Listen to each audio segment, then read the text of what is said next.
हरे कृष्णा। सभी भक्तों को दंडवत प्रणाम। सभी का स्वागत है आज के सुंदर और विशेष सत्र में, जहां हम भगवत गीता के 13वें अध्याय को पढ़ेंगे। पहले दो खंडों में हमने भगवत गीता के कर्म योग और भक्ति योग नामक दो खंड पूरे किए, दो भाग पूरे किए कह सकते हैं। अब हम तीसरा भाग यानी कि ज्ञान योग शुरू करने जा रहे हैं। और इससे पहले हमने प्रभुपाद के साथ एक माला का जप किया। मंगलाचरण करेंगे। भगवान श्री कृष्ण और श्रीमती राधा रानी को नमन करेंगे। पूर्ववर्ती आचार्यों को नमन करेंगे। भगवान श्री चैतन्य महाप्रभु और नित्यानंद प्रभु को नमन करेंगे। उनके पार्षदों को नमन करेंगे। उपस्थित भक्तवृंद को नमन करेंगे। सभी वैष्णवों को नमन करेंगे। श्रील प्रभुपाद को नमन करेंगे। उनके भक्तों और उनके शिष्यों को नमन करेंगे। और सभी से प्रार्थना करेंगे कि भगवत गीता के इस पाठ्यक्रम में हमें सफलता मिले और भगवत गीता की शिक्षाओं को हम अपने जीवन में उतार सकें। ओम नमो भगवते वासुदेवाय। ओम नमो भगवते वासुदेवाय। ओम नमो भगवते वासुदेवाय। ओम अज्ञानतिमिरान्धस्य ज्ञानाञ्जनशलाकया चक्षुरुन्मिलितं येन तस्मै श्रीगुरुवे नमः। श्रीचैतन्यमनोभीष्टं स्थापितं येन भूतले स्वयं रूपः कदा मह्यं ददाति स्वपदान्तिकं।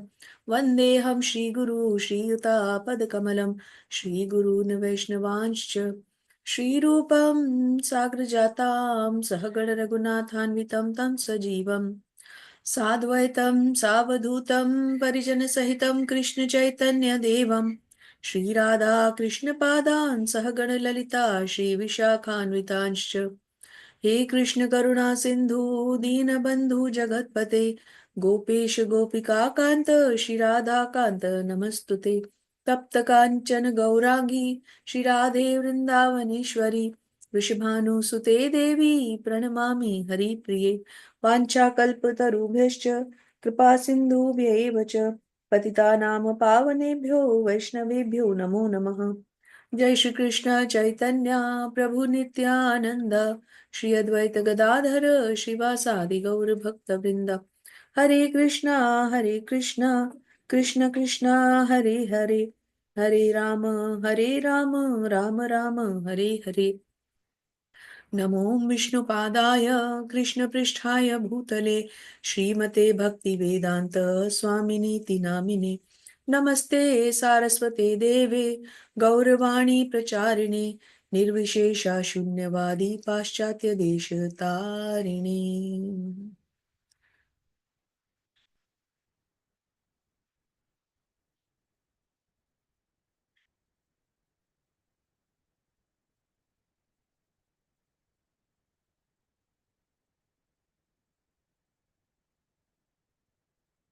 सभी शिक्षा और दीक्षा गुरुओं की जय। जगत गुरु श्रील प्रभुपाद महाराज की जय। हरे कृष्णा।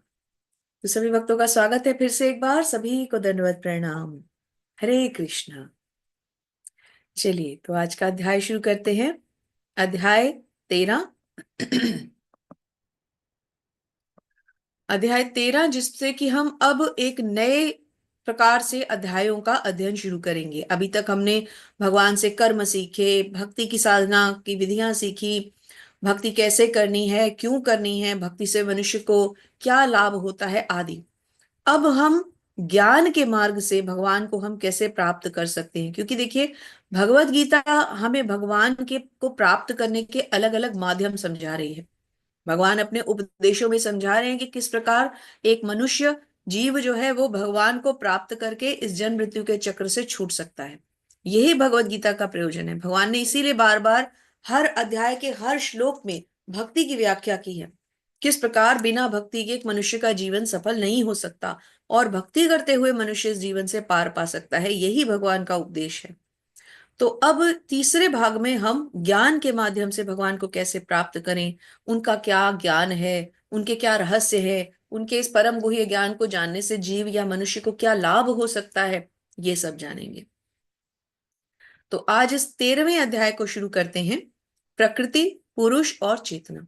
तो प्रकृति यानी कि ये जो नेचर है, भगवान ने जो प्रकृति बनाई है, वो संपूर्ण प्रकृति जो भगवान की आध्यात्मिक और भौतिक शक्तियों पर आधारित है, प्रकृति।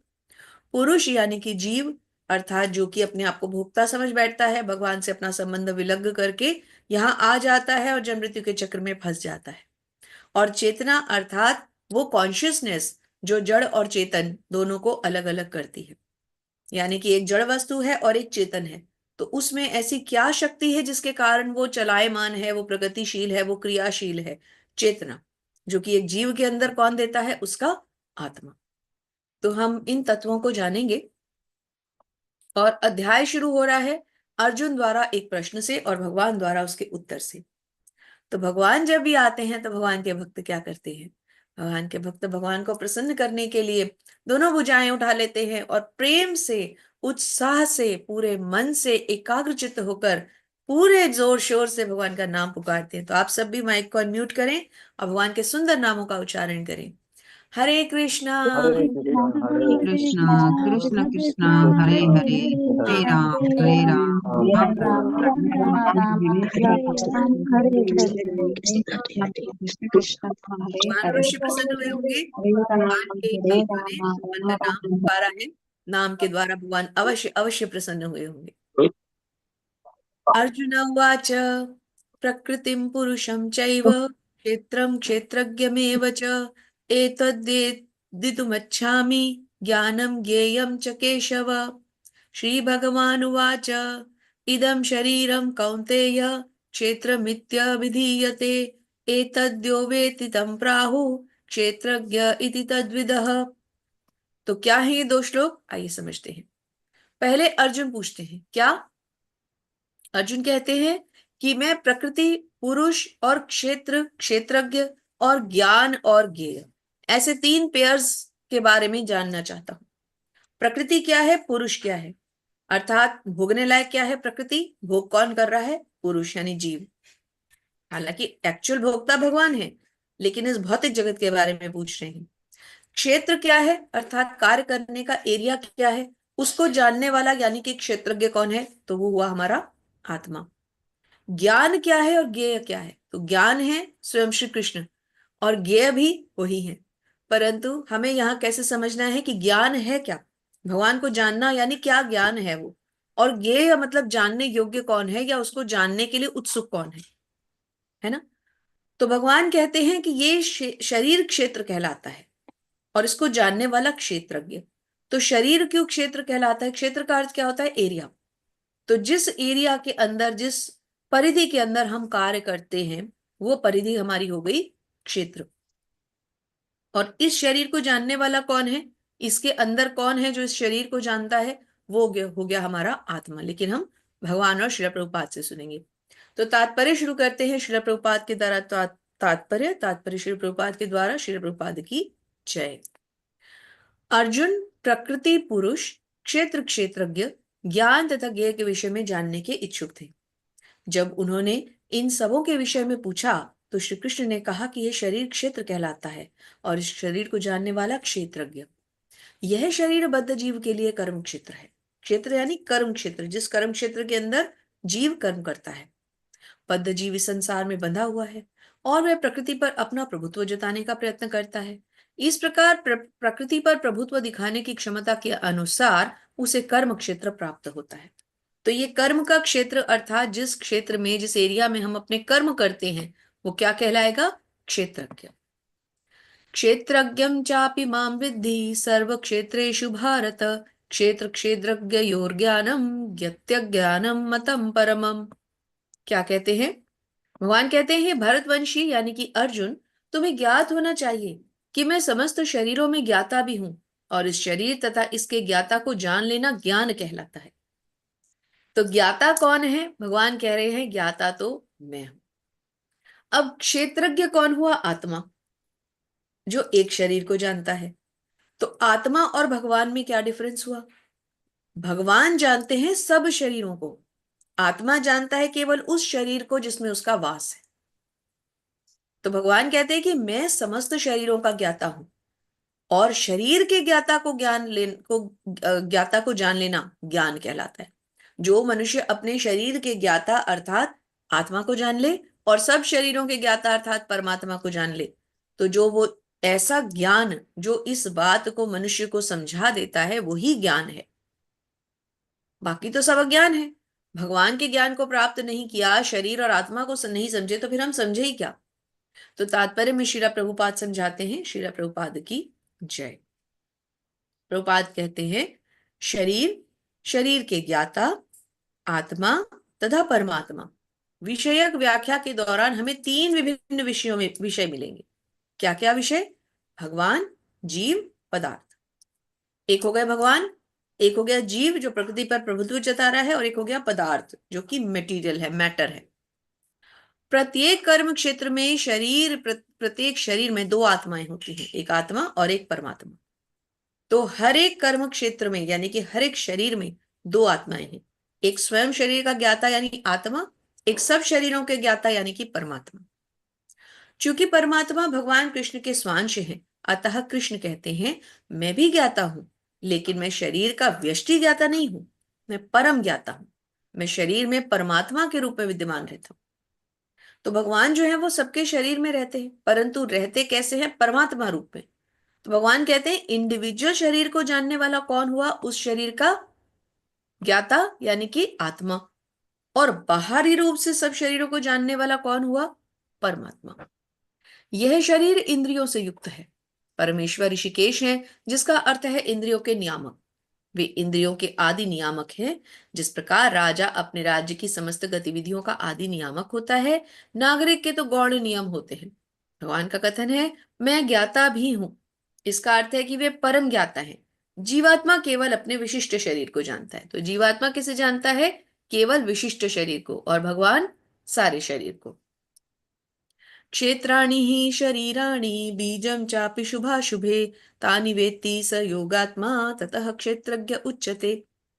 यह शरीर क्षेत्र कहलाता है, और इस शरीर के भीतर इसका स्वामी तथा साथ ही परमेश्वर का वास है, जो शरीर तथा शरीर के स्वामी दोनों को जानने वाला है। तो इसमें बिल्कुल कंफ्यूज ना हो, इनके टर्म्स पे मत जाएं।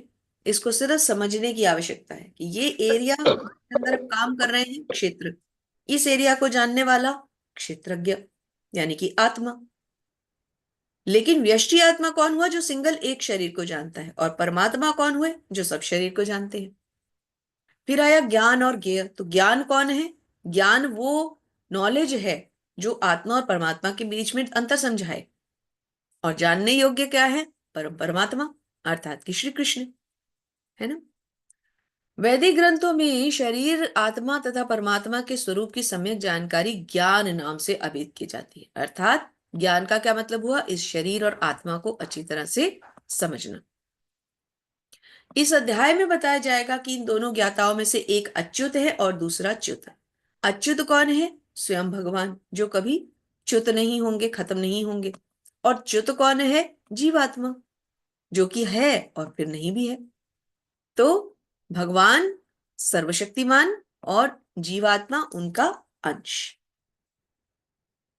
हरे कृष्ण माता जी। अब पढ़ते हैं आगे भक्तों के साथ। जी माता जी, हरे कृष्णा। कल्पना माता जी, हरे कृष्णा। आगे के 5 श्लोक आप पढ़ लीजिए। जी। हरे कृष्ण माता जी, सबका जी। प्रणाम। हरे कृष्ण माता जी। तत्चेतनम यच्च यदिकारी यत् साचाई हो यत् प्रभावस्य तत् में श्रो। अब तुम मुझसे यह सब संक्षेप में सुनो कि कर्म क्षेत्र क्या है, यह किस प्रकार बना है, इससे क्या परिवर्तन होते हैं, यह कहाँ से उत्पन्न होता है, इस कर्म क्षेत्र को जानने वाला कौन है और उसके क्या प्रभाव है। हरे कृष्ण माता जी। हरे कृष्ण। भगवान कहते हैं कि अब तुम मुझसे सब कुछ सुनो। ये कर्म क्षेत्र क्या है, ये बना कैसे है, मतलब ये शरीर किस चीज से बना हुआ है, इसमें परिवर्तन कौन कौन से होते हैं, ये उत्पन्न कहाँ से होता है, इसके प्रभाव क्या क्या है। भगवान कहते हैं अब तुम्हें मैं ये सारी चीजें समझाऊंगा। अर्थात क्या देंगे? ज्ञान देंगे। हरे कृष्ण। हरे कृष्ण माता। ऋषि भी बहुधा गीत छंदो भी विविधे पृथक ब्रह्मसूत्र पदेश्चैव ये तो मद्भिर्विनिश्चिते। विभिन्न वैदिक ग्रंथों में विभिन्न ऋषियों ने कार्यकलापों के चित्र तथा उन कार्यकलापों की ज्ञाता के ज्ञान का वर्णन किया है। इसे विशेष रूप से वेदांत सूत्र में कार्य कारण के समस्त तर्क समेत प्रस्तुत किया गया है। हरे कृष्ण माता जी। हरे कृष्ण माता जी। तो विभिन्न ग्रंथों में विभिन्न ऋषियों ने इन इन चीजों का अलग अलग वर्णन किया है कि शरीर क्या है, आत्मा क्या है, परमात्मा क्या है। अब यहाँ पर हम थोड़ा सा श्रील प्रभुपाद के तात्पर्य से समझेंगे। हाँ, हरे कृष्ण माता जी, थोड़ा यहाँ से आप जी पढ़िएगा। बताइए माता जी, कहाँ से? इधर से छंदे भी है इसे। जी, ये जो अंडरलाइंड है ना, हरे आप कृष्ण। स्क्रीन पे देखिए माता जी। छंदे भी शब्द से पढ़ना क्या माता जी? नहीं माता जी, मैंने कलर किया है ना, एक कलर में आपको नजर आ रहा होगा थोड़ा सा अच्छा, उसके ऊपर। जी हाँ जी जी। जी, हाँ जी माता जी, ठीक है माता जी। जी। हरे कृष्ण। हरे। जहाँ श्री प्रभुपाद जी की जय। श्री प्रभुपाद जी द्वारा जहाँ तक ऋषियों का संबंध है, श्री कृष्ण के अतिरिक्त व्यासदेव जो वेदांत सूत्र के रचयिता हैं, महान ऋषि हैं और वेदांत सूत्र में द्योत की भली भांति व्याख्या हुई है। व्यासदेव के पिता पाराशर भी महर्षि हैं और उन्होंने धर्म संबंधी अपने ग्रंथों में लिखा है, हम तुम तथ्याने, तुम मैं तथा अन्य शरीर जीव अर्थात हम सभी दिव्य हैं। भले ही हमारे शरीर भौतिक हो, हम अपने कर्मों के कारण प्रकृति के 3 गुणों के भसीभूत होकर पतित हो गए। और आगे पढ़ो माता जी। हाँ, यहाँ रुकते हैं माता जी। तो जी व्यासदेव जी ने क्या लिखा है? तुम मैं अन्य सारे जीव अर्थात हम सभी दिव्य हैं। भले ही हमारे शरीर भौतिक हो, हम अपने कर्मों के कारण प्रकृति के तीनों गुणों के वशीभूत होकर पतित हो गए हैं, अर्थात हम पतित हो गए हैं, मैले हो गए हैं, पापी हो गए हैं। किसके कारण?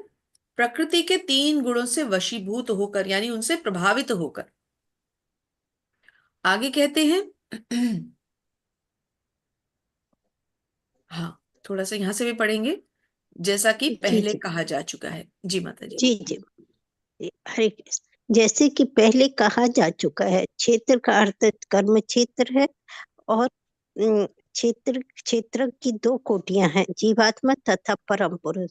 जैसे कि तैत्तरीय उपनिषद में 2.9 में कहा गया है, ब्रह्म पुच्छत प्रतिष्ठा भगवान का शक्ति का प्रकट अन्नमय रूप में होता है, और जिसका अर्थ है अस्तित्व का तात्पर्य। इसलिए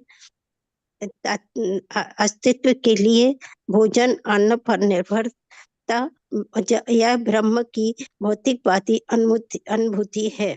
हरे कृष्ण माता जी। हाँ जी, आगे भी पढ़ते हैं माता जी, इसको थोड़ा कंटिन्यू करते हैं। जी जी।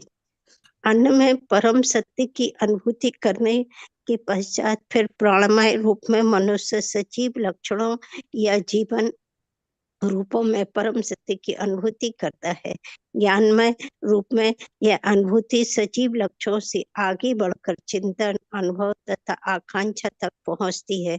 जब ब्रह्म की उच्चतर अनुभूति होती है, जिसे विज्ञानमय रूप कहते हैं, जिससे जीव के मन तथा जीवन के लक्षणों को हाँ, योग्य। पहले यहाँ तक समझ लेते हैं, फिर पेज जी चेंज करेंगे। तो यहाँ पर समझाते हैं प्रभुपाद कि क्षेत्र और का अर्थ कर्म क्षेत्र है। इसको हम थोड़ा ध्यान से समझेंगे, ये चैप्टर थोड़ा सा टेक्निकल है। क्षेत्रज्ञ यानी कि इस शरीर को जानने वाला, यानी कि आत्मा। इसकी 2 कैटेगरीज है, 2 कोटियां हैं। एक है जीवात्मा, एक है परम पुरुष, यानी एक स्वयं आत्मा और एक परमात्मा। भगवान की शक्ति का प्राकट्य अन्नमय रूप में होता है।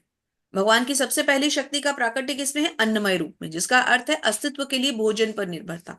हमें अपने जीवन के लिए क्या चाहिए? भोजन। तो भगवान की पहली अनुभूति किसमें हुई? अन्नमय। अन्न में परम सत्य की अनुभूति के पश्चात फिर प्राणमय रूप में। अन्न करने से क्या आता है? हमारी प्राण शक्ति बढ़ती है। तो अन्नमय के बाद प्राणमय। मनुष्य सजीव लक्षणों या जीवन के रूपों में परम सत्य की अनुभूति करता है। फिर प्राणमय होने के बाद क्या आ गया? मनुष्य में ज्ञान आ जाता है। वो ज्ञान को डेवलप करता है। ज्ञान क्या है? भगवान के बारे में चिंतन, भगवान तक पहुंचने की जिज्ञासाएं। ठीक है। फिर ब्रह्म की उच्चतर अनुभूति होती है, जिसे विज्ञानमय कहते हैं। तो ज्ञान के बाद क्या आ गया? विज्ञान आ गया, जो ज्ञान से भी ऊपर है। उसके बाद जीव, जिससे जीव के मन तथा जीवन के लक्षणों को जीव से भिन्न समझा जाता है, उसके बाद जो अवस्था आती है वो गई आनंदमय। तो आनंदमय अवस्था कहाँ आई? पहले अन्न से हमने अपना अस्तित्व बनाया, फिर उससे हमारे प्राण विकसित हुए, फिर उसके बाद हमें ज्ञान आया, ज्ञान की उच्च स्थिति मतलब विज्ञान आया, और इस सब के बाद आया आनंदमय, जिसमें हमें भगवान की परम सत्य की पूर्ण अनुभूति हो रही है। तो इस प्रकार से ब्रह्म की अनुभूति की ये 5 अवस्थाएं हैं, जिन्हें ब्रह्म पुंज भी कहा जाता है। तो ये थोड़ा सा इंपॉर्टेंट था, इसलिए मैंने इसको थोड़ा डिटेल में लिया यहाँ पे। तो ये यहाँ पर एक सेकेंड, ब्रह्म पुंज भी इन्हें कहा जाता है। ठीक है, अब माता जी इसको कंटिन्यू करते हैं थोड़ा सा, बस ये जी दो जी चार लाइंस और। जी माता जी, कहाँ से पढ़ो माता जी? जी जी, इस प्रकार से ब्रह्म अनुभूति की 5 अवस्थाएं हैं जिन्हें ब्रह्म पुच्छ कहा जाता है। इनमें इनमें प्रथम 3 अन्नमय, प्राणमय और ज्ञानमय अवस्थाएं जीवों के कार्यकलापों के क्षेत्र में संबंधित होती हैं। परमेश्वर इन कार्यकलापों के क्षेत्रों से परे है और आनंदमय वेदांत सूत्र भी परमेश्वर को आनंदमय अव्यासात कहकर पुकारता है। भगवान स्वभाव से आनंदमय है। अपने दिव्य आनंद को भोगने के लिए वे विज्ञानमय, प्राणमय, ज्ञानमय तथा अन्नमय रूप में विस्तार करते हैं। हरि बोल। तो हरि भगवान को बोल। जानने की, ब्रह्म को जानने की ये 5 अवस्थाएं हैं, बहुत इंपॉर्टेंट हमने पढ़ा। अन्नमय, प्राणमय, ज्ञानमय, विज्ञानमय और आनंदमय। हरि बोल। हरे कृष्ण माता जी, आगे चलते हैं। हरे कृष्ण। हरि बोल। महाभूतो अहंकारो बुद्धि बुद्धिर्व्यक्तमेव च इंद्रियाणि दशेकं च पंच चेन्द्रिय गोचरा इच्छाद्यो से सुख दुख साध्यात् चेतना गति एत क्षेत्र समासेन सविकार मुद हृतम। हरे कृष्ण। ऊपर कर दीजिए जी जी जी। जी। पंच महाभूत अहंकार, बुद्धि, अव्यक्त तीनों गुणों की अप्रकट अवस्था, 10 इंद्रियों तथा मन, 5 इंद्रिय विषय, इच्छा, द्वेष, सुख दुख, संघात, जीवन के लक्षण तथा धैर्य, इस सबको संक्षेप में कर्म का क्षेत्र तथा उनकी अंत क्रिया विकार कहा जाता है। हरे हरे कृष्ण। कृष्ण। हरे कृष्ण। तो जो हमारे पंच महाभूत हैं, यानी कि पृथ्वी जल अग्नि आकाश वायु, फिर मन बुद्धि और अहंकार, फिर 10 हमारी इंद्रियां, 5 कर्म इंद्रियां, 5 ज्ञान इंद्रियां, फिर 5 उनके इंद्रिय विषय, जिसमें कि आते हैं हमारे इंद्रिय विषय के आते हैं आंखों का रूप, कानों का ध्वनि, नाक का सुगंध, त्वचा का स्पर्श, और कौन सी रह गई, जीवा का रस, है ना। तो ये हो गई उनकी 5 इंद्रिय विषय। इच्छा, द्वेष, सुख दुख, संघात, जीवन के लक्षण, धैर्य आदि, इन सबको कर्म का क्षेत्र कहा जाता है। और इनसे, इन कर्मों से हम जो क्रियाएं करते हैं उनको विकार कहा जाता है। तो कर्मों के द्वारा जो हम विविध प्रकार की क्रियाएं करते हैं वो हो गए हमारे विकार। तो आप यहाँ पर इसके तात्पर्य में, इसको मैं अंडरलाइन कर रही हूँ, आप लोग कृपया करके अपने आप से पढ़ सकते हैं, क्योंकि इस अध्याय में कुछ भी छोड़ने लायक नहीं है, थोड़ा टेक्निकल अध्याय है, लेकिन फिर मुझे डर लगता है कि समय ज्यादा हो गया तो आप सबको मेरे कारण परेशानी हो जाए, इसलिए मैं अब थोड़ा सा इसको आगे लेके चलती हूँ। नहीं माता जी अच्छा लग रहा है आप ऐसा समझा रहे हैं तो। तो 5 प्रकार के महाभूत भी दिए गए हैं, पृथ्वी जल अग्नि आकाश वायु। उसके बाद मन बुद्धि और अहंकार बताया गया है। फिर 5 ज्ञानेंद्रियां, 5 ज्ञानेंद्रियां क्या कौन सी होती हैं, जिनसे हम ज्ञान लेते हैं, हमारे मुख के ऊपर होती है ये सारी। कौन कौन सी? आंखें, कान, नाक, जीभ और त्वचा। ये पूरा का पूरा फेस जो है ना, ये ज्ञान का साधन यहीं से तो आता है ना। आंखों से देखते हैं, कानों से सुनते हैं, नाक से सूंघते हैं, जीभा से बोलते हैं और त्वचा से स्पर्श करते हैं। तो ये हो गई हमारी ज्ञान इंद्रियां। फिर हमारी कर्म इंद्रियां, जिनसे हम कर्म करते हैं। तो कर्म किस किस से करते हैं? हाथ, पांव, हमारी वाणी, जिससे हम किसी ना किसी के बारे में कुछ बोलते हैं या कुछ कहते हैं। उसके बाद गुदा और लिंग, तो हमारा उपस्थ भी जो है वो भी हमारी एक कर्म इंद्री है, और गुदा। तो ये हमारी 5 हो गई कर्म इंद्रियां। तो 5 कर्म इंद्रियां हो गए हमारे हाथ, पांव, वाणी। जीवा और वाणी अलग अलग है, ध्यान में रहे। ज्ञान इंद्रियों की बात होगी तो जीवा की बात होगी, कर्म इंद्रिय की बात होगी तो वाणी की बात होगी, वाणी से कर्म करते हैं, है ना। और गुदा और उपस्थ, ये हो गई हमारी 5 कर्मेंद्रियां। फिर 5 इनके इंद्रिय विषय, जो 5 ज्ञानेंद्रियां हैं उन पांचों के इंद्रिय विषय, आंखों का, रूप, कानों का, हमारा हो गया ध्वनि, जीभा का रस, त्वचा का स्पर्श, और कौन सी रह गई, कोई रह गई क्या, नहीं सारी हो गई ना। तो इनके हो गए हमारे सारे के सारे आ, हमारी इंद्रिय विषय। तो ये सारी चीजें सम्मिलित करके क्या बन जाती हैं, 24 चीजें बनती हैं। और ये 24 चीजें, 23 चीजें बनती हैं, और 24वां हो गया महत्त्व। तो संपूर्ण भौतिक जगत का जो समग्र है वो इन्हीं 24 तत्वों के द्वारा होता है। 5 कर्मेंद्रिया, 5 ज्ञानेंद्रियां, 5 इंद्रिय विषय, पंच महाभूत, 20 हो गए, मन बुद्धि अहंकार 23 हो गए, महातत्व 24वां। तो इन 24 चीजों से बनकर ही जो है हमारा पूरी भौतिक सृष्टि समझ लीजिए इन्हीं तत्वों के अंदर समाहित है, सब कुछ इसी से आना है। यदि कोई इन 24 तत्वों का विश्लेषण कर ले तो उसे कार्य क्षेत्र समझ आ जाएगा। फिर इच्छा, द्वेष, सुख, दुख नामक अंतःक्रिया यानी कि विकार हैं, जो स्थूल देह के 5 पंच महाभूतों की अभिव्यक्तियां हैं। चेतना तथा धैर्य द्वारा प्रदर्शित जीवन के लक्षण सूक्ष्म शरीर अर्थात मन बुद्धि अहंकार के प्राकट्य हैं। तो इस प्रकार से हमें इसको पढ़ना है। तो ये काफी डिटेल इसमें प्रभुपाद ने लिखी है, तो समय थोड़ा सा कम है, इसलिए कृपा करके आप जरूर जरूर अच्छे से इस तात्पर्य को 2 बार 3 बार पढ़ लें। एक और इम्पॉर्टेंट चीज यहाँ पे आ रही है, चलते चलते ये भी जल्दी से पढ़ देती हूँ, कि शरीर में 6 प्रकार के परिवर्तन होते हैं। कौन से परिवर्तन होते हैं, पहले ये जन्म लेता है, फिर थोड़ा सा बढ़ता है, फिर कुछ काल तक वैसे ही रहता है, फिर संतान उत्पन्न करता है मतलब प्रजनन की स्टेट में आता है, उसके बाद कमजोर होना शुरू हो जाता है, क्षीण हो जाता है, फिर मृत्यु को प्राप्त होता है। तो ये 6 प्रकार के परिवर्तन जो है शरीर में होते हैं। लेकिन चमत्कार क्या है कि इस शरीर के अंदर रहने वाले आत्मा के ऊपर इनमें से कोई परिवर्तन जो है वो काम नहीं करता है। हरे कृष्णा। हरे कृष्ण। हरे हरे कृष्ण माता मैं जी। पढ़ू? जी जी जी जी माता जी, बहुत बहुत धन्यवाद आपका माता जी। आरती जी, माहेश्वरी माता धन्यवाद जी, कभी आप पढ़ लीजिए। जी माता जी। जी। हरे कृष्णा दंडवत हरे प्रणाम। कृष्णा, दंडवत प्रणाम माता जी।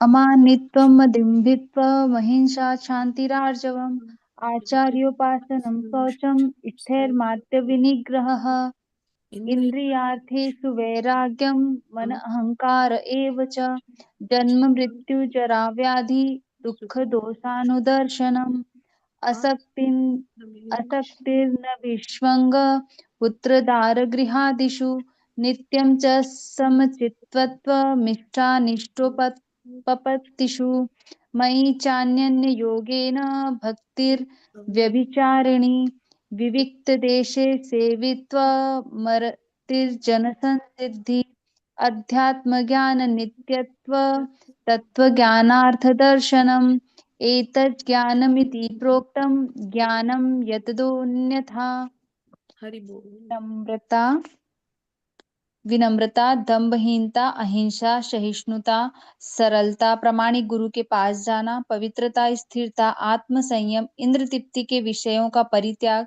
अहंकार का अभाव जन्म मृत्यु वृद्धावस्था हाँ, तथा रोग साथ के साथ दोष। रुकते हैं माता जी, एक एक दो दो लाइन भी रुकते हैं क्योंकि काफी कुछ आ जाएगा, वरना बाद में जी एक्सप्रेशन में फिर भूलते जाएंगे हम लोग। तो ये जो लक्षण बताए जा रहे हैं इनको ध्यान से सुने।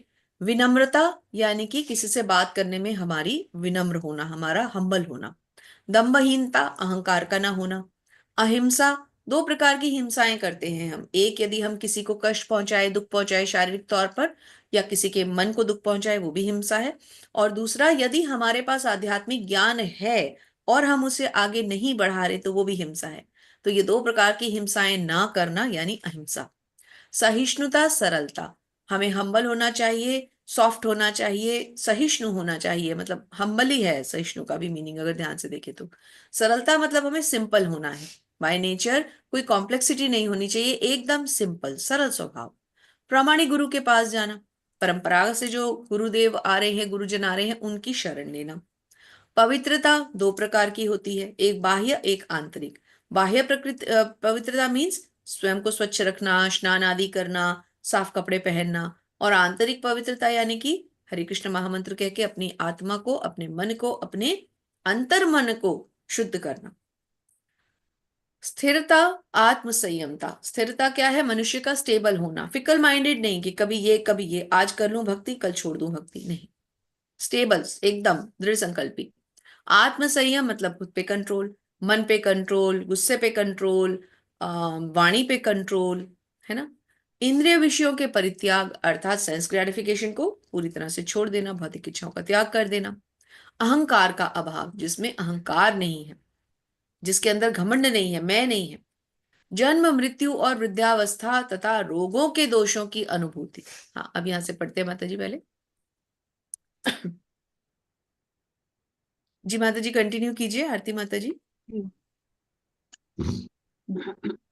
रोगों के दोषों की अनुभूति, वैराग्य, संतान, स्त्री, घर तथा अन्य वस्तुओं की ममता से मुक्ति, अच्छी तथा बुरी घटनाओं के प्रति समभाव, मेरे प्रति निरंतर अनन्य भक्ति, एकांत स्थान में रहने की इच्छा, जन समूह से विलगाव, आत्म साक्षात्कार की महत्ता को स्वीकारना तथा परम सत्य की दार्शनिक खोज, इन सबको मैं ज्ञान घोषित करता हूँ और इसके अतिरिक्त जो भी है वह सब अज्ञान है। हरे हरि कृष्ण। बोल। तो भगवान ने ज्ञान के अंदर जो कुछ अभी हमने डिस्कस किया, उसके अलावा जन्म मृत्यु वृद्धावस्था और रोग, जो चार चीजें हैं, जन्म मृत्यु जरा व्याधि, चार चीजें हैं, जन्म मृत्यु बुढ़ापा और बीमारी, और रोग के दोषों की अनुभूति, अर्थात जिसको बीमारी के दोषों की, मृत्यु के दोष की, बुढ़ापे के दोष की अनुभूति हो रही है। फिर वैराग्य, जिसके अंदर वैराग्य है अर्थात त्याग करने की कैपेसिटी है, जो त्याग कर सकता है।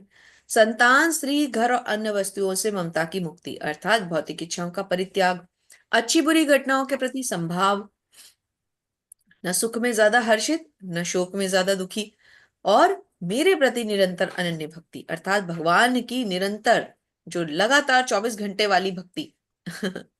एकांत स्थान में रहने की इच्छा, अर्थात जो व्यक्ति चाहे कि मैं एकांत में रहूं ताकि मैं आराम से अपना भगवान के मन के साथ अपने मन को जोड़ सकूं, जप कर सकूं, भगवान की सेवा कर सकूं। जन समूह से विलगाव, जिसको ज्यादा लोग और वो सब नहीं पसंद कि मैं एक सोशली कहीं चला जाऊं, वहां ये हो, पार्टी कल्चर है, सब बैठे हैं, नहीं। जो चाहता है मैं एकांत में रहूं और भगवान के साथ अपना संबंध पुनः स्थापित करूं। आत्म साक्षात्कार की महत्ता को स्वीकारना, जिसको पता है कि आत्म साक्षात्कार ही जीवन का परम लक्ष्य है। परम सत्य की दार्शनिक खोज, जो भगवान को जानना चाहता है, समझना चाहता है, इन सबको मैं ज्ञान घोषित करता हूं। भगवान ने इन सब चीजों को क्या कहा है? ज्ञान। और इसके अलावा जो कुछ भी है वो क्या है? अज्ञान। तो हमने कोशिश की कि एक एक शब्द की व्याख्या भी करते जाएं, परंतु फिर भी तात्पर्य पढ़ना बहुत आवश्यक है, क्योंकि इस तात्पर्य में प्रभुपाद बहुत कुछ समझा रहे हैं। तो इस अध्याय के तात्पर्य अवश्य अवश्य आप लोग पढ़े। देखिए प्रभुपाद ने कितने लंबे लंबे तात्पर्य लिखे हैं, हमारे लिए तो लिखे हैं, और फिर इनको हम तक पहुंचाया किसने है? इस देश नामनिष्ठा प्रभु जी ने, जिनको लगा कि ये ज्ञान तो जन जन तक पहुंचना चाहिए, और अपने गुरु की सेवा करने के लिए अपने गुरु के आदेश पे उन्होंने इस ज्ञान को हम जैसे लोगों तक पहुंचाया। तो ऐसे परम पूजनीय भक्त की खूब प्रशंसा करनी चाहिए, रोज उनका नाम लेना चाहिए, रोज उनको ग्लोरीफाई करना चाहिए, उनको खूब, उनकी प्रसन्नता के लिए हम जो कर सकें वो अवश्य करना चाहिए। हरे कृष्ण माता जी, आगे चलते हैं। हरे कृष्ण। ज्ञेयं यत् प्रवक्ष्यामि यज्ञात्वामृतमश्नुते अनादिमत्परं ब्रह्म न सत्तन्नास्तुच्यते। जब मैं तुम्हें ज्ञेय के विषय में बतलाऊंगा जिसे जानकर तुम नित्य ब्रह्म का आस्वादन कर सकोगे। यह ब्रह्म या आत्मा जो अनादि है और मेरे अधीन है, इस भौतिक जगत के कार्य कारण से परे स्थित है। हरे कृष्ण। हरे कृष्ण। अब मैं तुम्हें ज्ञेय के विषय में बताऊंगा कि जानने योग्य है क्या, जिसे जानकर तुम नित्य परम ब्रह्म का आस्वादन कर सको। तो अब मैं ऐसा ज्ञान दूंगा जिससे तुम्हें पता चलेगा कि जानने योग्य है क्या, ये ब्रह्म या आत्मा। यहां भगवान ने ब्रह्म को आत्मा कहा है, जो अनादि है और मेरे अधीन है, इस भौतिक जगत के कार्य कारण से परे है। तो भगवान ने यहाँ आत्मा को अनादि कह दिया है, अर्थात जिसका कोई जन्म नहीं है, जिसकी कोई मृत्यु नहीं है, अनादि है वो। लेकिन साथ में ये भी कह दिया है कि वो है क्या, है वो मेरे अधीन। हरे कृष्ण। हरे कृष्णा। धन्यवाद माता जी, बहुत बहुत धन्यवाद आपका। अमिता माता जी, हरे कृष्णा। हरे कृष्णा माता जी। जी माता। सर्वतः पाणिपादम तत्सर्वोच्छिशिरो मुखम सर्वतः श्रुतिमल्लोके सर्वमावृत्य तिष्ठति। ऊपर थोड़ा सा। हरे कृष्ण। हाँ जी माता जी। हरे कृष्णा।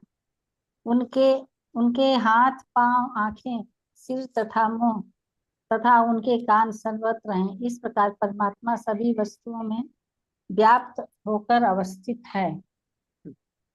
तो भगवान के बारे में बताते हुए कह रहे हैं कि उनके हाथ पांव आंखें सिर मुंह आदि कान आदि सर्वत्र हैं।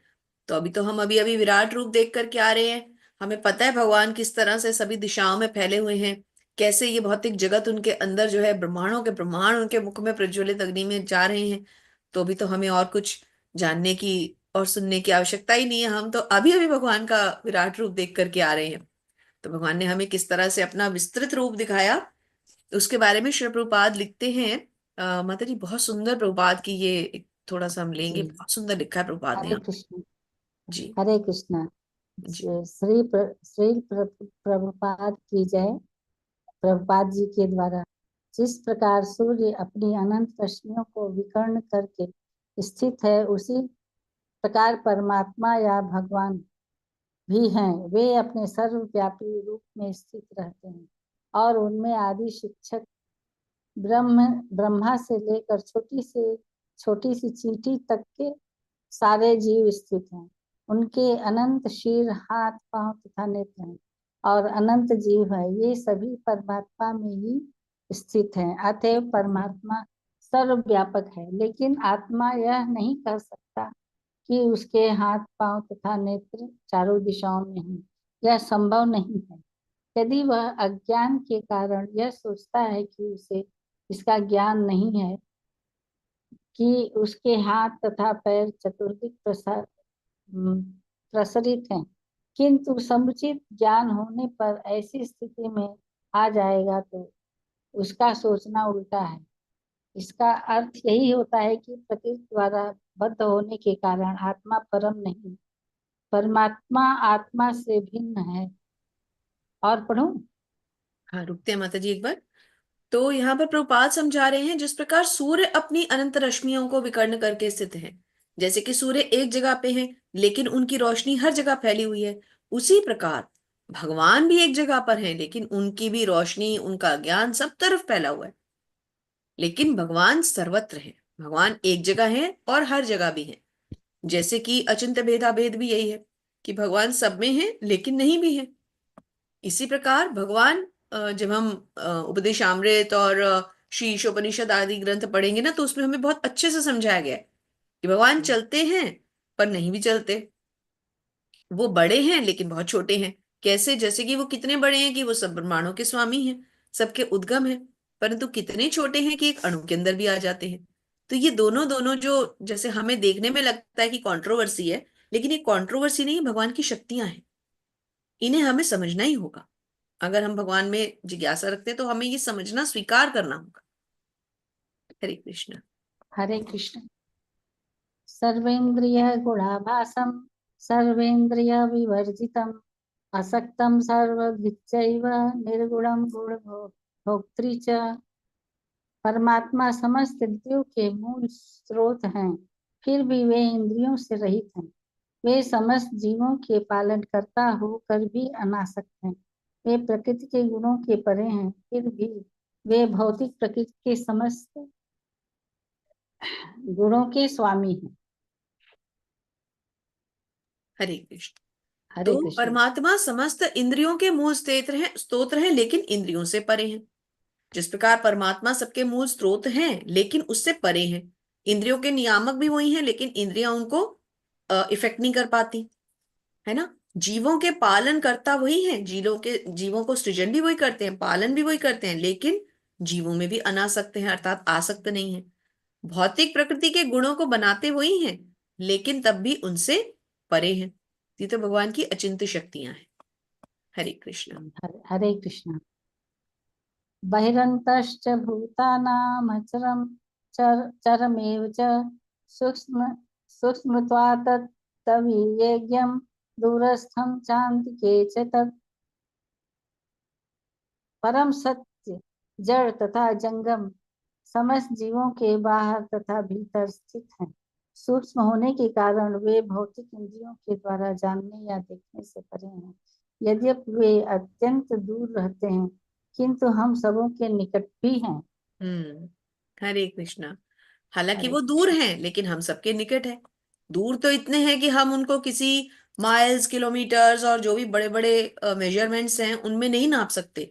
लेकिन इतने दूर होने पर भी वो इतने नजदीक है कि हम कहते हैं हरे कृष्ण कृष्ण कृष्ण हरे हरे, हरे राम राम राम हरे हरे। तो वो अपने ही रूप में हमारे सामने उपस्थित भी रहते हैं। तो कितने दूर हैं परंतु कितने नजदीक भी हैं। और फिर सबसे बड़ी बात, हमारे हृदय में तो रहते ही हैं परमात्मा रूप में, तो फिर दूर कैसे हुए, है ना। हरे ये कृष्ण। भगवान की अचिंत्य शक्तियां हैं। हरे कृष्ण। अविभक्तं च भूतेषु विभक्तमिव च स्थितं भू भूभर्तृ च तज्ज्ञेयं ग्रसिष्णु प्रभविष्णु च।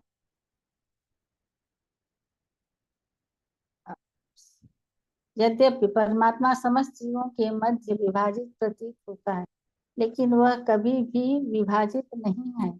वह एक रूप में स्थित है। यद्यपि वह प्रत्येक जीव के पालन करता है, लेकिन यह समझना चाहिए कि वह सबों का संहार करता है और सबों को जन्म देते हैं। हरे कृष्ण।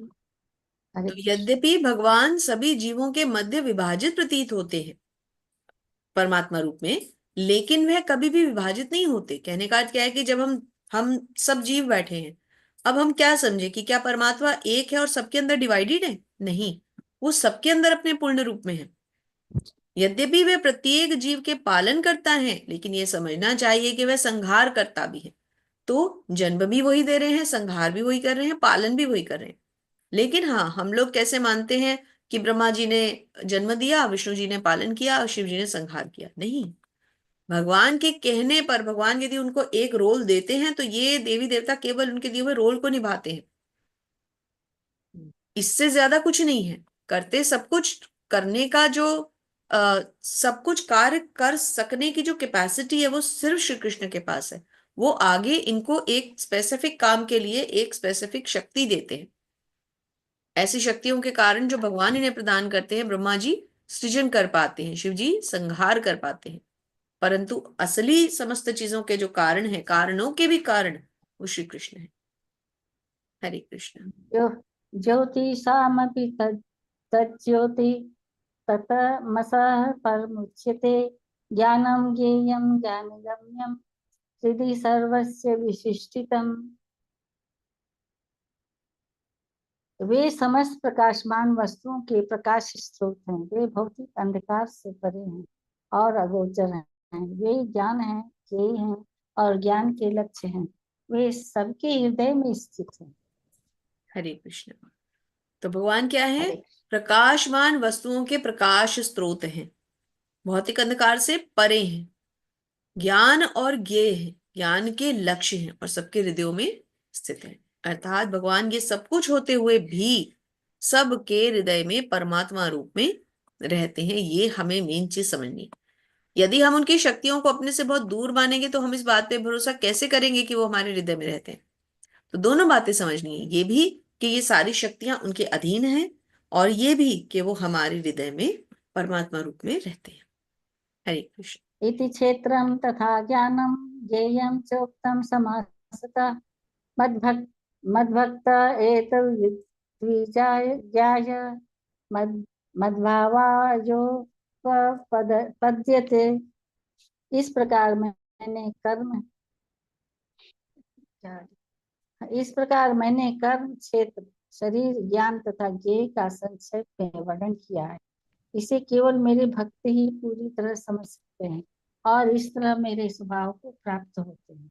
हम्म हरे भगवान कृष्ण। कहते हैं हरे कृष्णा, भगवान क्या कह रहे हैं कि मैंने कर्म यानी क्षेत्र, क्षेत्रज्ञ, ज्ञान, ज्ञेय, इन सब के बारे में मैंने समझा दिया। लेकिन इसे समझ कौन सकता है? जो मेरी भक्ति में होगा। यदि हम किसी मटेरियल एंगल से चाहें, हम दार्शनिक एंगल से चाहें, कोई फिलोसॉफिकल एंगल से इसको समझना चाहें, तो हमें कुछ समझ में नहीं आएगा, बहुत कंफ्यूजिंग लगेगा। लेकिन भक्त के लिए ये सब कुछ एकदम सरल है। हरे कृष्ण। हरे कृष्ण। प्रकृतिं पुरुषं चैव विद्येनादि उभावपि विकारांश्च गुणांश्चैव विद्धि प्रकृति संभवान्। प्रकृति तथा जीवों को अनादि समझना चाहिए। उनके विकार तथा गुण प्रकृति जन्य हैं। हरे कृष्ण। हरे कृष्ण। तो प्रकृति और जीवों को अनादि समझना चाहिए, क्योंकि जब से भगवान है तब से प्रकृति भी है और जीव भी है। जीव का संबंध तो भगवान से शाश्वत है। जीव अनंत कालों से चला आ रहा है और अनंत कालों तक चलता रहेगा। जब तक कि वो भगवान के धाम नहीं पहुंच जाता, तब तक जीव को बार बार जन्म लेना पड़ेगा।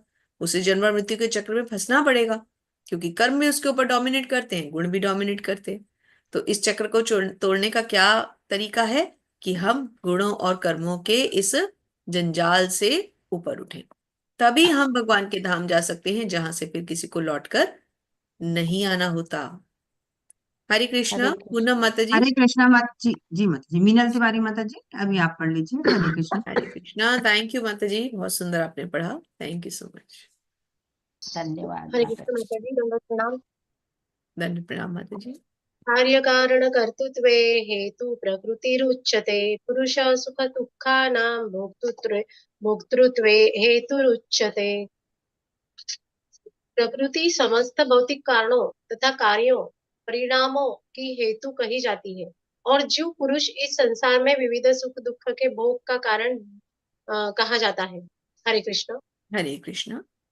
प्रकृति समस्त भौतिक कारणों तथा कार्यों का, अर्थात परिणामों की हेतु कही जाती है। प्रकृति के कारण ही तो सारे कार्य कार्य हो पा रहे हैं। और जीव क्या करता है? जीव विभिन्न प्रकार के सुख दुख भोगता है। अपने कर्मों के कारण भौतिक गुणों से प्रभावित होकर के वो अपने कर्म करता है। कर्म उसे या तो अच्छे फल देते हैं या तो बुरे फल देते हैं, जो क्षीण हो जाते हैं, और वो इसी जन्म मृत्यु के चक्र में फंसा रहता है। यही तो हम समझ रहे हैं शुरू से अब तक। तो जीव क्या कर रहा है? जीव भोग रहा है, अर्थात सुख दुख काट रहा है। और प्रकृति क्या कर रही है? उसको कार्य करने का एक प्लेटफॉर्म दे रही है, कि वो करता जा रहा है, भोगता जा रहा है, फंसता जा रहा है।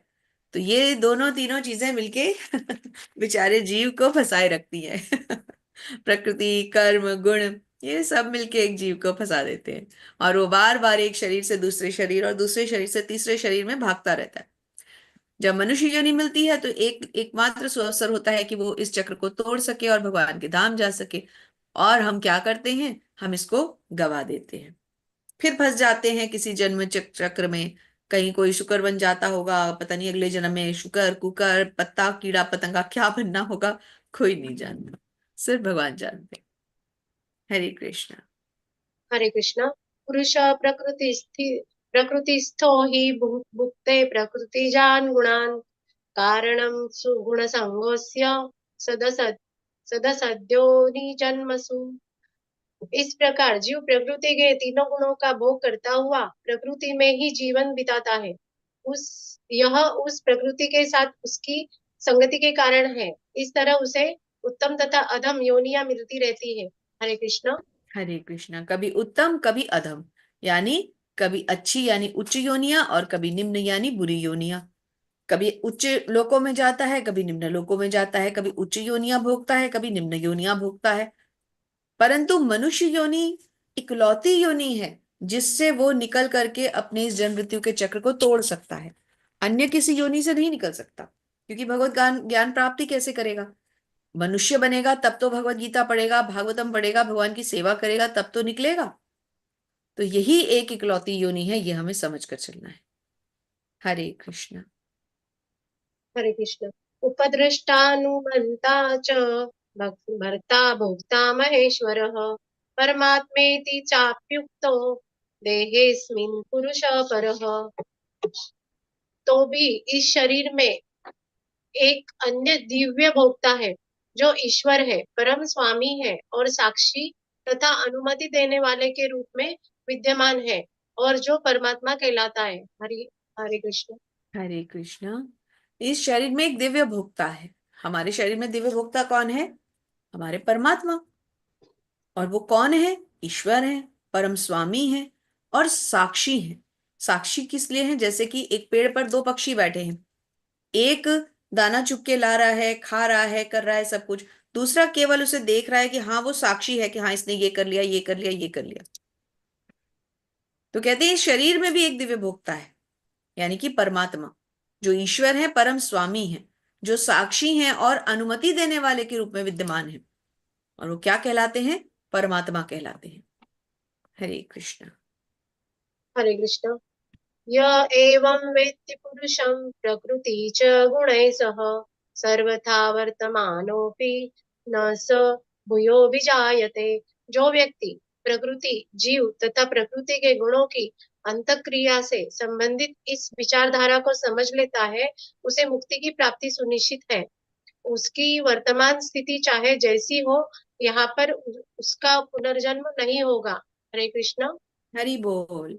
हरि बोल। जो व्यक्ति प्रकृति, जीव और प्रकृति के गुणों की इस विचारधारा को समझ लेता है, क्या समझ लेता है? कि मैं एक जीव हूं, एक मनुष्य के रूप में आया हूं, अब जो भी कर्म मैंने करने हैं उन पर प्रकृति के ये तीन गुण मुझे प्रभावित करेंगे, सतोगुण, रजोगुण, तमोगुण। फिर इन प्रभावों के कारण मैं जन्म मृत्यु के चक्र में फिर फंस जाऊंगा। क्यों? सतोगुण प्रभावित करेगा तो मैं अच्छे लोगों को जाऊंगा, रजोगुण डोमिनेट करेगा तो मैं इसी लोक में अगला जन्म लूंगा, तमोगुण प्रभावित करेगा तो मैं निम्न लोकों में जाऊंगा। परंतु जो भी हो, किसी भी उच्च लोक या निम्न लोक या इसी लोक में मैं रहूं, परंतु अल्टीमेटली होना क्या है? अल्टीमेटली क्या होना है? वापस आना है जन्म मृत्यु के चक्र को भोगने। तो इसलिए अगर मुझे मनुष्य योनि मिली है तो मैं इसी योनि से निकलने का प्रयास करूं कि फिर कभी इस जन्म मृत्यु के चक्र में ना फंसना पड़े। दुखी तो भोगते हैं हम लोग इस जन्म मृत्यु के चक्र में, कितने प्रकार के दुख भोगते हैं। प्रकृति से दिए हुए त्रैताप भोगते हैं, आदि दैविक, आदि भौतिक, आध्यात्मिक क्लेशों को भोगते हैं, एक दूसरों के द्वारा तकलीफ पाते हैं। जब हमारे संबंधी इस जगत को छोड़ के जाते हैं तो हम कितने दुखी होते हैं। कुछ समय के लिए क्षणिक खुशियां मिलती हैं, फिर वो खत्म हो जाती हैं। तो ये चक्र जो है ये तब तक नहीं टूटेगा जब तक कि भगवत धाम वापसी नहीं होगी। और वो कब होगी? जब मनुष्य भगवान से अपना संबंध पुनः स्थापित कर लेगा। किसके द्वारा? भक्ति योग के द्वारा, भगवान की प्रार्थनाएं करके, भगवान की भक्ति करके, भगवान की पूजा करके, हर प्रकार से हमें उनके साथ वापस जुड़ना है। तभी वो हम पर अपनी हेतु की कृपा करेंगे और हम इस जगत से बाहर निकल सकते हैं। अन्य कोई रास्ता नहीं है। और ये कैसे होगा? भगवान के पवित्र नामों के जप से। हरेर नाम हरेर नाम हरेर नाम केवलम कलौ नास्त्येव नास्त्येव नास्त्येव गतिरन्यथा।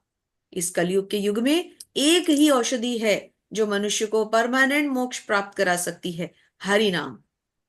केवल और केवल हरि नाम, अन्य कोई रास्ता नहीं है, कोई रास्ता नहीं है, कोई रास्ता नहीं है। हरि बोल। हरे कृष्ण।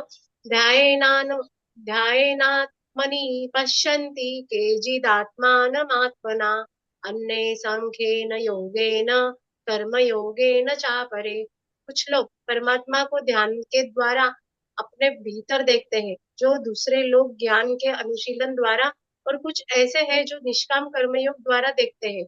हरे कृष्ण। हरि बोल। हरे हरे कृष्ण। तो कुछ लोग कैसे देखते हैं? ध्यान के द्वारा अपने अंदर देखते हैं। किसको? परमात्मा को। करते हैं ना मेडिटेट। देखिए भगवत गीता में इसका साफ स्पष्ट वर्णन आ गया। 13.25 हमें भगवान वर्णन करके क्या दे रहे हैं कि कुछ लोग मेडिटेट करते हैं, ध्यान के द्वारा मुझे देखते हैं, कुछ लोग ज्ञान के द्वारा करते हैं, और कुछ निष्काम कर्म योग के द्वारा। तो तीनों प्रकार से भगवान की अनुभूति करने वाले लोग होते हैं। तो यहाँ पर हमें थोड़ा सा पढ़ना है क्योंकि प्रभुपाद हमें अब इसकी बहुत सुंदर व्याख्या समझाने वाले हैं। तो माता जी कृपया करके पढ़ें। भगवान अर्जुन को बताते हैं कि जहां तक मनुष्य द्वारा आत्म साक्षात्कार की खोज का प्रश्न है, बद्ध जीवों की दो श्रेणियां हैं। जो लोग नास्तिक, अज्ञेयवादी तथा संशयवादी है, वे आध्यात्मिक ज्ञान से विहीन है। किंतु अन्य लोग जो आध्यात्मिक जीवन संबंधी अपने ज्ञान के प्रति श्रद्धावान है, वे आत्मदर्शी, भक्त, दार्शनिक तथा निष्काम कर्मयोगी कहलाते हैं। जो लोग सदैव अद्वैतवाद की स्थापना करना चाहते हैं, उनकी भी गणना नास्तिकों एवं अजेयवादियों में की जाती है।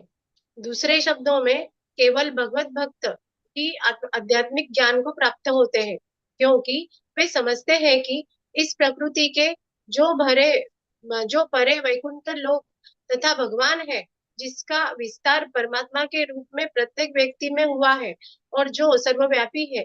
निसंदेह कुछ लोग ऐसे भी हैं जो ज्ञान के अनुशीलन द्वारा भगवान को समझने का प्रयास करते हैं।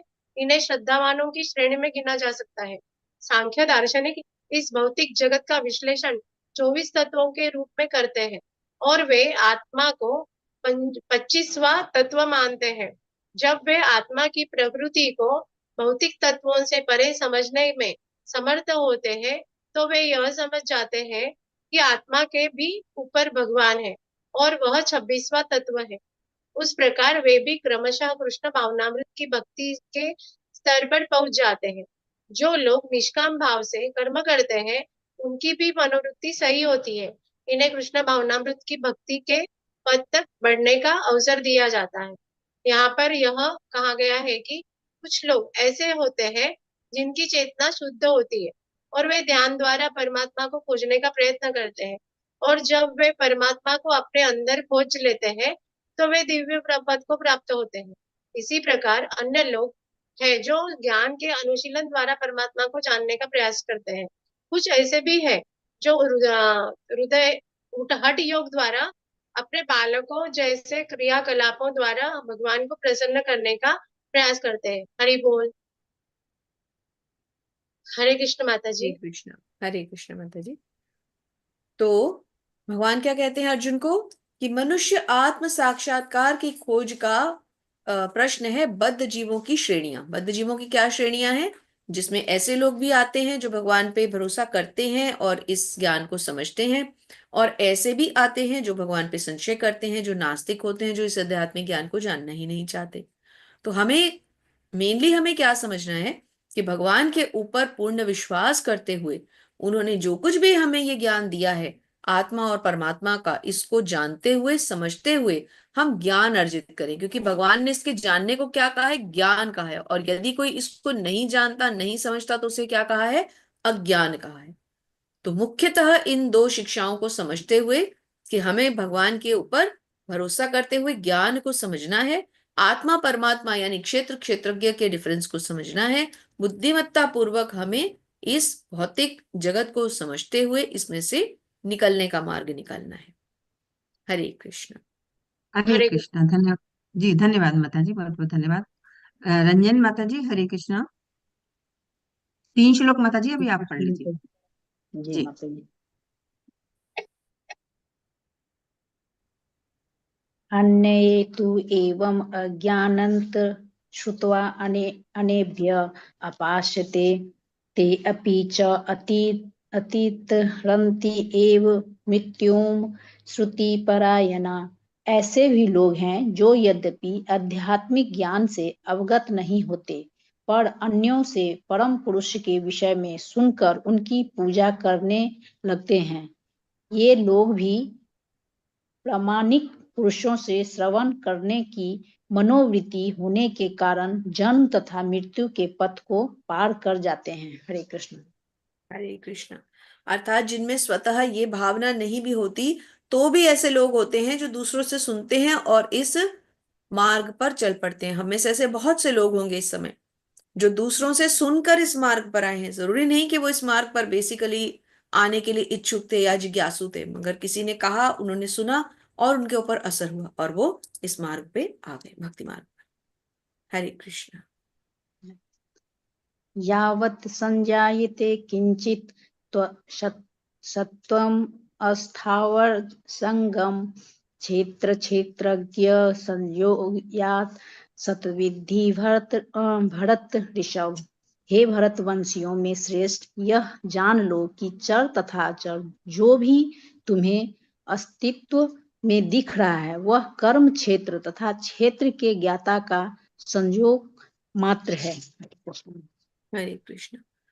तो चर और अचर में जो कुछ भी दिख रहा है, जो क्रियाशील है या जो क्रियाशील नहीं है, वह कर्म क्षेत्र और क्षेत्र के ज्ञाता के संयोग मात्र है। कौन है कर्म क्षेत्र के ज्ञाता?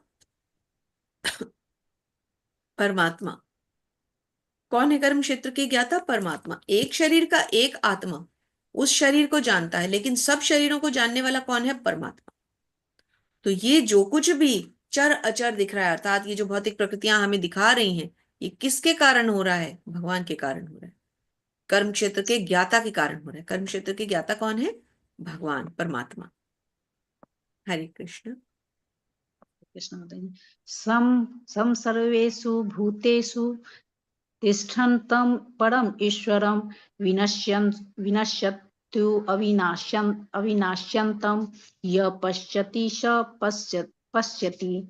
जो परमात्मा को समस्त शरीरों में आत्मा के साथ देखता है और जो यह समझता है कि इस निश्चर शरीर के भीतर न तो आत्मा नहीं परमात्मा कभी भी विनिष्ट होता है, वही वास्तव में देखता है। हरे कृष्णा माता जी। हरे कृष्ण। तो क्या कहते हैं भगवान? कि जो समस्त शरीरों में आत्मा के साथ परमात्मा को देखता है, अर्थात जो आत्मा और परमात्मा को एक साथ देखता है, जो ये समझता है कि आत्मा क्या है, परमात्मा क्या है, जो इस नश्वर शरीर के भीतर आत्मा को नहीं परमात्मा और जो ये समझता है कि इस नश्वर शरीर के भीतर ना तो आत्मा ना परमात्मा कभी विनिष्ट होते हैं, अर्थात जो इन दोनों को समझता है और ये जानता है कि इन दोनों का कभी नाश नहीं होगा, न परमात्मा कभी समाप्त होंगे, ना आत्मा का कोई नष्ट होना है। आत्मा को तो या तो वो अगले शरीर में चला जाएगा और या फिर वो भगवान के धाम चला जाएगा, अर्थात नश्वर तो दोनों ही नहीं है, ना आत्मा ना परमात्मा। जो इस ज्ञान को समझता है वही वास्तव में बुद्धिमान है। हरे कृष्ण। हरे कृष्ण। संपश्यन् हि सर्वत्र समवस्थितम् ईश्वरं न हिंसति आत्मना तत् याति परमा गतिम्। जो व्यक्ति परमात्मा को सर्वत्र तथा प्रत्येक जीव में समान रूप से वर्तमान देखता है, वह अपने मन के द्वारा अपने आप को भ्रष्ट नहीं करता। इस प्रकार वह दिव्य गंतव्य को प्राप्त करता है। हरे कृष्ण। हरे कृष्ण। जो व्यक्ति परमात्मा को सर्वत्र और प्रत्येक जीव के में समान रूप में देखता है, जो ये समझता है कि परमात्मा सर्वत्र फैले हुए हैं और हर एक जीव के अंदर परमात्मा के रूप में विद्यमान है, वह अपने मन के द्वारा अपने आप को कभी भ्रष्ट नहीं होने देता, क्योंकि उसको पता है कि ये तो जीवन का सबसे बड़ा सत्य है, मेरे अंदर भी कृष्ण का अंश, मैं भी कृष्ण का अंश, आप भी कृष्ण के अंश। तो ना तो किसी से कभी किसी का द्वेष होगा, ना राग होगा, ना कोई किसी के प्रति ज्यादा आसक्त होगा, ना कोई किसी से घृणा करेगा। यही तो है जीवन का सार। संभाव दृष्टि से आगे चलेगा और सब में कृष्ण के अंश को देखकर सहिष्णुता के साथ अपना हरे कृष्ण करेगा और आगे चलेगा। तो ऐसा व्यक्ति तो फिर कमल में रहकर, जल में रहकर कमल की भांति जल से अलग रहेगा, अर्थात भौतिक जगत में रहते हुए भी भौतिक जगत की परिस्थितियों से वो हटा रहे। हरे कृष्ण। कृष्ण। प्रकृत्या एव च कर्माणि क्रियमाणानि सर्वश यः पश्यति तथा आत्मना अकर्मतं स पश्यति। जो यह देखता है कि सारे कार्य शरीर द्वारा संपन्न किए जाते हैं, जिसकी उत्पत्ति प्रकृति से हुई है, और जो देखता है कि आत्मा कुछ भी नहीं करता, वही यथार्थ में देखता है। हरे कृष्ण। हरे कृष्ण। जो ये मानता है कि आत्मा एक्चुअल में कुछ नहीं करता, हमने जो चित्र देखा था उसमें शरीर क्या था? रथ था, घोड़े क्या थी? इंद्रियां थी, मन क्या था? लगाम था, सारथी क्या थी? बुद्धि थी, परंतु आत्मा क्या था? सवार कौन था? आत्मा था। तो आत्मा तो कुछ नहीं करता, रथ कहाँ लेके जा रहा है? जा रहा है, चलाने वाला घोड़े हैं, खींचने वाला सारथी है, लगाम टाइट करे हुए है, लगाम स्वयं में मन है। तो आत्मा क्या कर रहा है? केवल वहां बैठकर एक साक्षी का काम कर रहा है। तो जो इस बात को समझता है कि आत्मा कुछ नहीं करेगा, शरीर के कारण कार्य शरीर संपन्न करेगा, आत्मा को कुछ कार्य नहीं करना, वही वास्तव में बुद्धिमान है। हरे कृष्ण। हरे कृष्ण माता जी, बहुत बहुत धन्यवाद हरे माता जी कृष्ण। आपका। धन्यवाद माता जी जी। उर्मिला हरे माता जी, अभी आप पढ़ लीजिए। हाँ, हरे कृष्णा माता जी। जी जी, हरे कृष्ण। 31 है या 39 है ये? 31 31 है माता जी। हाँ, ओके, 31। यही ना, यदा भूत पृथग्भावमेकस्तमनुपश्यति तत एव च विस्तार ब्रह्म संपद्यते तदा। जब जब विवेकवान व्यक्ति विभिन्न भौतिक शरीरों के कारण विभिन्न स्वरूपों को देखना बंद कर देता है और यह देखता है कि किस प्रकार जीव सर्वत्र फैले हुए हैं, तो वह ब्रह्मबोध को प्राप्त होता है। हरि बोल। हरे कृष्ण। हरे जब कृष्ण। विवेकवान व्यक्ति अर्थात जिसमें विवेक है, जो समझ रहा है बात को, जो धैर्यता पूर्वक गंभीरता पूर्वक बातों को समझ रहा है और आगे लेके चल रहा है, ऐसा व्यक्ति जब विभिन्न भौतिक शरीरों के कारण विभिन्न स्वरूपों को देखना बंद कर देता है और वो ये देखता है कि किस प्रकार जीव फैले हुए हैं, तो ब्रह्मबोध को प्राप्त करता है। तो अर्थात मनुष्य को ये आत्म साक्षात्कार की विधि समझाई जा रही है कि मनुष्य को क्या करना है। मनुष्य को ये समझना है कि जीव का और परमात्मा का आपस में संबंध क्या है। देखिए, क्या देखता है क्या नहीं देखता है, टेक्निकल लैंग्वेज में हमें नहीं जाना। मेनली हमें क्या समझना है कि जीव और परमात्मा के बीच का अंतर क्या है। जीव क्या करता है, शरीर के अंदर दोनों का क्या कार्य है। शरीर के अंदर आत्मा का क्या कार्य है। आत्मा शरीर को चेतना प्रदान करता है, आत्मा परमात्मा का अंश है और आत्मा अन्यथा कोई कार्य नहीं करता। परमात्मा क्या करते हैं, शरीर के अंदर परमात्मा स्वीकृति देने का कार्य करते हैं। परमात्मा केवल इस शरीर के नहीं सभी शरीरों के ज्ञाता है, लेकिन परमात्मा भी सिर्फ स्वीकृति ही देंगे, कार्य कोई कुछ नहीं करेंगे। वो कार्य कौन करेगा, भौतिक प्रकृति के 3 गुण कार्य करेंगे। शरीर चलायमान हो जाएगा, क्रियाशील हो जाएगा, भौतिक प्रकृति के गुण उसको प्रभावित करेंगे, उस कारण से उसके कर्म इफेक्टेड होंगे। वो किस लोक को जाएगा, क्या दंड भोगेगा और वापस कहाँ आएगा, ये सब कुछ वहां निर्धारित होता है। तो हमें इसकी जिस तरह से एक ब्रॉड रूपरेखा को समझना होता है ना, हम वैसे ही इसको समझ पाएंगे। अदरवाइज फिर हम इसकी टर्मिनोलॉजीज में कंफ्यूज होते रहेंगे। तो इसके सार को समझना है, मीनिंग को समझना है, वर्ड्स पे नहीं जाना है हमें। हरे कृष्ण। हरे कृष्ण। अनादित्वान् निर्गुणत्वात् परमात्मायमव्ययः शरीरस्थोऽपि कौन्तेय न करोति न लिप्यते। आगे।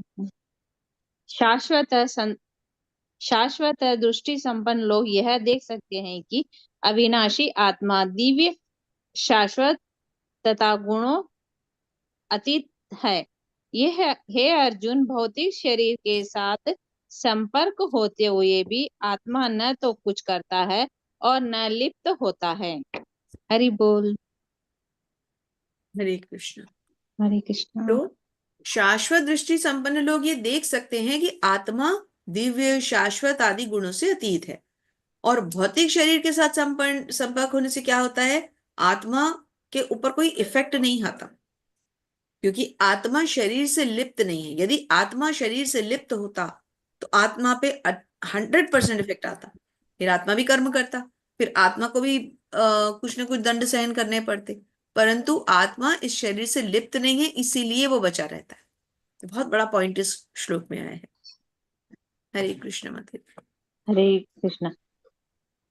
यथा सर्वगतं सौक्ष्म्यात् आकाशान्न नोपलिप्यते सर्वत्रावस्थितो देहे तथात्मानोपलिप्यते।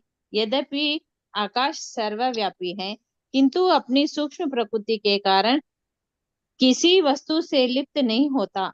इसी तरह ब्रह्म दृष्टि में स्थित आत्मा शरीर में स्थित रहते हुए भी शरीर से लिप्त नहीं होता। हरि बोल। हरि हरि बोल। तो क्या बताया गया है कि जिस प्रकार आकाश सर्वव्यापी है किंतु अपनी सूक्ष्म प्रकृति के कारण किस चीज में लिप्त नहीं होता। आकाश में वायु भी बहती है, तारामंडल भी आकाश में है, तो क्या आकाश किसी में लिप्त हो रहा है, किसी से प्रभावित हो रहा है? नहीं, आकाश अपनी ही जगह स्थिर बना रहता है। उसी प्रकार आत्मा भी शरीर में रहते हुए भी शरीर के द्वारा लिप्त नहीं किया जा सकता। हरे कृष्ण। हरे कृष्ण। यथा प्रकाश्यते यत्तेक कृष्णन् लोकमिमं रविः क्षेत्रं क्षेत्र तथा कृष्णं प्रकाशयति भारत। हे भरतपुत्र, जिस प्रकार सूर्य अकेले इस सारे ब्रह्मांड को प्रकाशित करता है, उसी प्रकार शरीर के भीतर स्थित एक आत्मा सारे शरीर को चेतना से प्रकाशित करता है। हरे कृष्णा। हरे कृष्ण। जिस प्रकार सूर्य अकेले ही इस ब्रह्मांड को प्रकाशित करता है, सूर्य तो एक है लेकिन ब्रह्मांड में ग्रह तो 9 है, तारे तो असंख्य हैं, सूर्य भी अन्य होंगे और ऐसे पता नहीं कितने ब्रह्मांड हैं। तो जैसे एक सूर्य जो है वो ब्रह्मांड को प्रकाशित करते हैं, उसी प्रकार शरीर के अंदर भी एक आत्मा नाम का दिव्य तत्व है जो पूरे शरीर को प्रकाशित करता है या तो उसको कार्यशील प्रगतिशील रखता है। हरे कृष्ण। हरे कृष्णा। क्षेत्र क्षेत्रज्ञयोरेवम् अंतरज्ञान चक्षुषा भूत प्रकृति मोक्षै च ये विदुर्यान्ति ते परम। हरि बोल।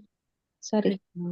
जो लोग ज्ञान के चक्षुओं से शरीर तथा शरीर के ज्ञाता के अंदर को देखते हैं, वह भव बंधन से मुक्ति की विधि को भी जानते हैं, उन्हें परम लक्ष्य प्राप्त होता है। हरे कृष्णा। हरे कृष्णा। तो क्या कहते हैं, जो लोग ज्ञान के चक्षुओं से शरीर और शरीर के ज्ञाता को के बीच के अंतर को समझते हैं। शरीर क्या है? कार्य करने का क्षेत्र। उसका ज्ञाता कौन है? आत्मा।